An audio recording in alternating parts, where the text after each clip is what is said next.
I'm Lawrence Clement, and I'm Program Director of Academic Career Development at the University of California at San Francisco in the Office of Career and Professional Development. This video is part of a video series called the Strategic Postdoc, and this is Module 1, Positioning Yourself for the Postdoc. This is actually the last video in our series.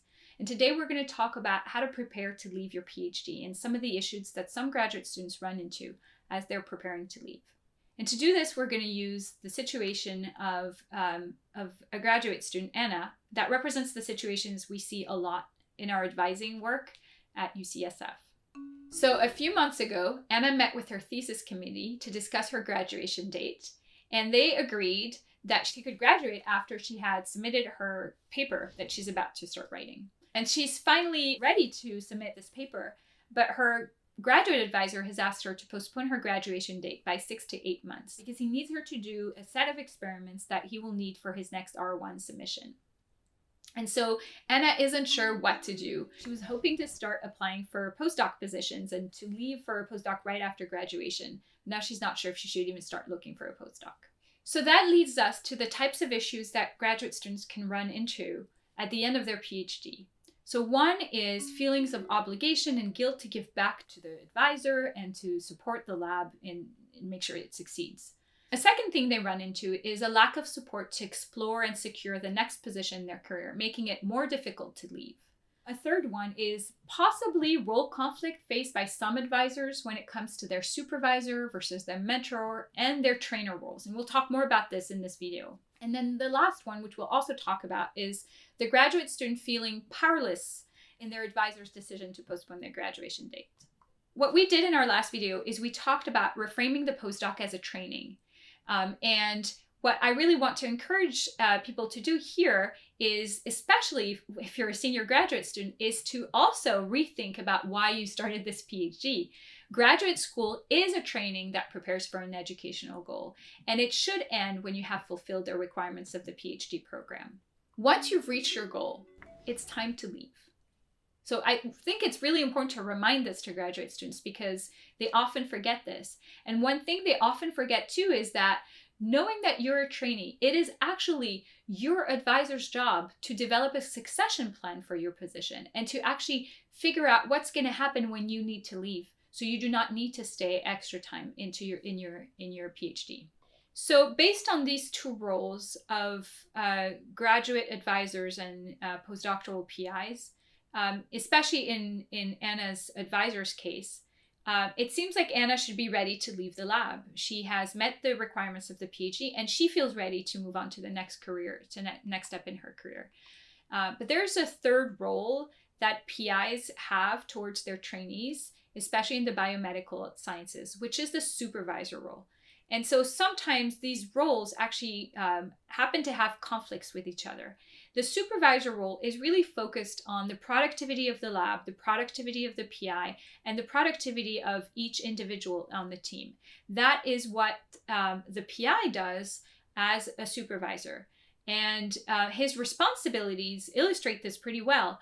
PIs hire, promote, and terminate people, especially postdocs who are staff at many institutions. They also manage the performance, the behaviors, and the productivity of everyone in their team. They also allocate resources, they assign projects, and they also authorize sharing of products and data. So these are some examples of the responsibilities of a supervisor. And because PIs have these responsibilities, they are not just mentors and they are not just trainers. They're also supervisors. What this looks like for Anna is that when the PI engages in his supervisory role, he thinks things like, my goal is to ensure that my team is as productive as possible. And because Anna is the only person who can do these experiments for the R1 grad, I really need her to stay longer because otherwise it's going to jeopardize the future of the team. This is why there are sometimes role conflicts between the different roles of PIs. When the PI needs Anna to stay longer as a supervisor, but actually is okay with her leaving earlier as a mentor and trainer, there's a conflict here. And for Anna, it's kind of tricky to know at which moment she's engaging with her mentor, with her trainer, and with her supervisor. And we see this happen even more for postdoctoral scholars. Postdoctoral scholars are actually hired by the PI directly, and they can be their position can be terminated at any moment. That's an important role conflict with the role of the mentor, who is supposed to provide career development and psychosocial support. And that makes it that when they decide to terminate a postdoc, they cannot be the person to support that trainee for their career, because they're basically doing something pretty negative for their career, and they also can't support them psychologically as a mentor would. This is what we qualify as role conflict. So Anna is in this situation where the PI has multiple roles and they don't all align with each other. If you want to hear more about this, you can read our article in the Journal of Microbiology and Biology Education. This was a collaborative work with Karen Leung and James Lewis at City College of San Francisco, and Lydie Saul, the director of the Office of Career and Professional Development at UCSF. So for Anna, this may be really confusing because her PI is making a decision that doesn't seem to be working in her favor. And as she considers him as her mentor, there's a conflict with what she would expect him to decide, which is to let her leave and to prioritize her movement into her next step of her career. So this anxiety, this can cause anxiety for Anna and confusion and even maybe frustration. So she needs to acknowledge these feelings and realize that this is due to the systemic issues of graduate and postdoctoral training, and acknowledge that she might have feelings of obligation and guilt that add on to this confusion and this frustration. And then remind herself that as a graduate student, she is here to attain educational goals and she is meant to move on to the next step of her position.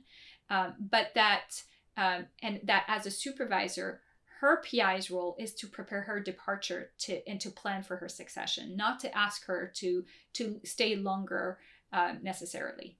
So the next thing is that Anna is going to have a negotiation conversation with her advisor.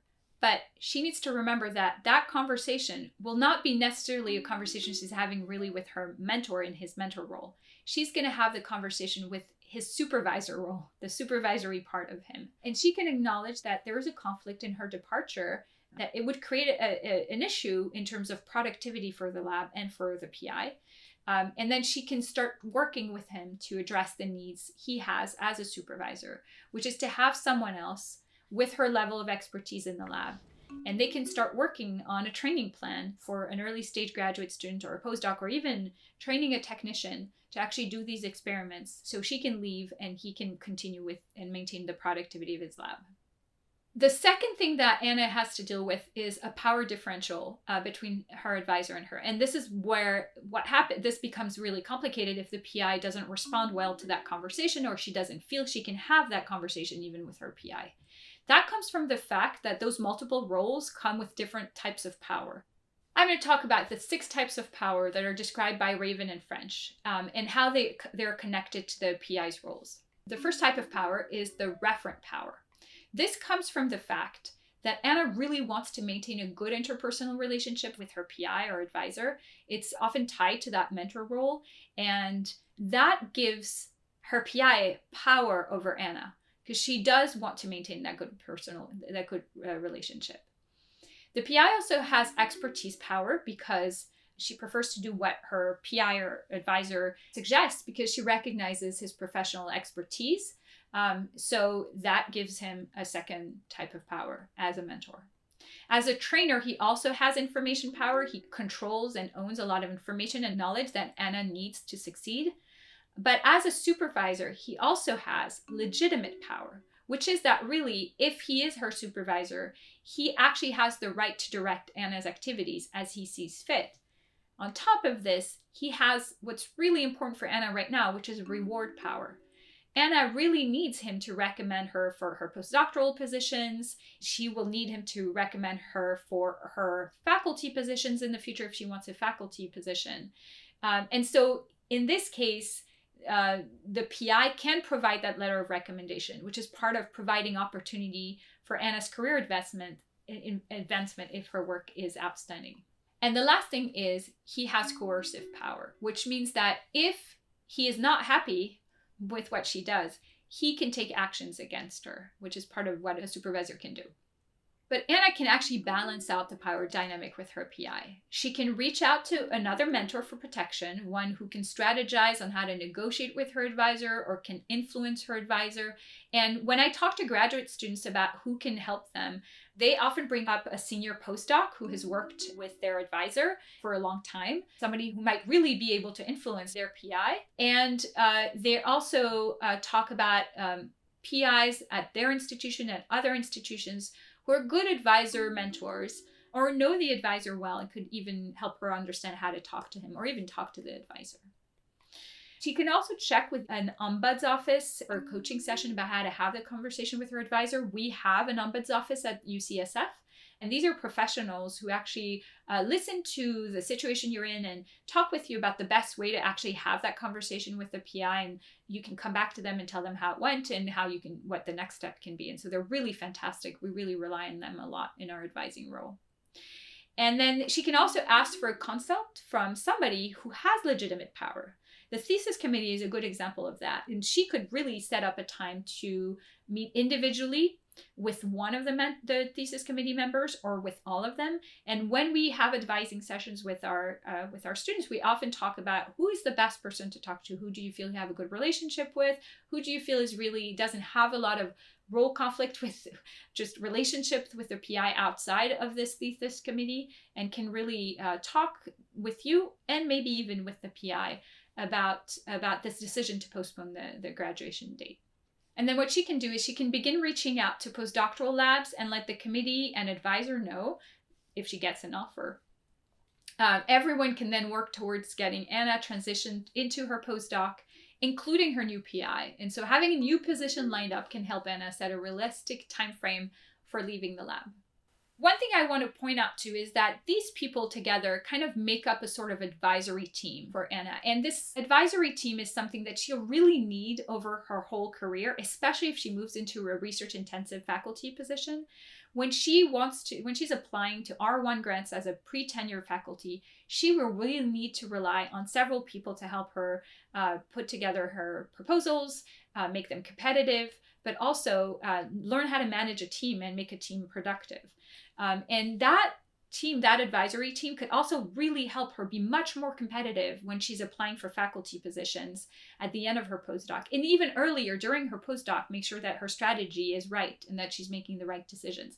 And even before that, as she's applying for postdocs. So what we recommend is that you think about creating a small advisory team for you, people you trust that can support you in different ways for different parts of your professional development and your career development.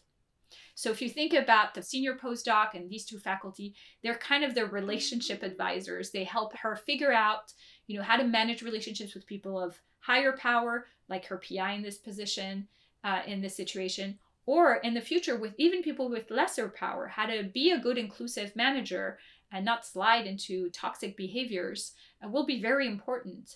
And then there's a group of people that might overlap, but there's also a few people that will be helping you set your scientific strategy and your career strategy based on that scientific strategy. So thinking about what postdoc lab to choose, thinking about how to write your R1 grant when you're a faculty, giving you feedback on your research statement, your application materials as a postdoc. All of these things will require critical feedback from scientists who really are there to help you move forward. And that's sort of what the thesis committee should be doing. And hopefully your thesis committee will help you do that. And then it's really also helpful to have another person who's kind of like a role model, somebody who has overcome similar challenges maybe as yours, or somebody who has similar values to yours. And maybe they're not exactly in the same career type as yours, but they can help you navigate a lot of the things you're facing. A lot of things we're talking about in these videos have to do with systemic inequities with the postdoctoral and the graduate training, and they have figured out how to work through that, and so they can give you that kind of feedback and help you evolve on this. So we'll talk more about this in the next video series about how to develop that advisory team, but it's actually a good time to start now. So this is the end of the first module of the Strategic Postdoc video series. We'll see you in the next module 2, applying for a postdoc. Thank you for watching.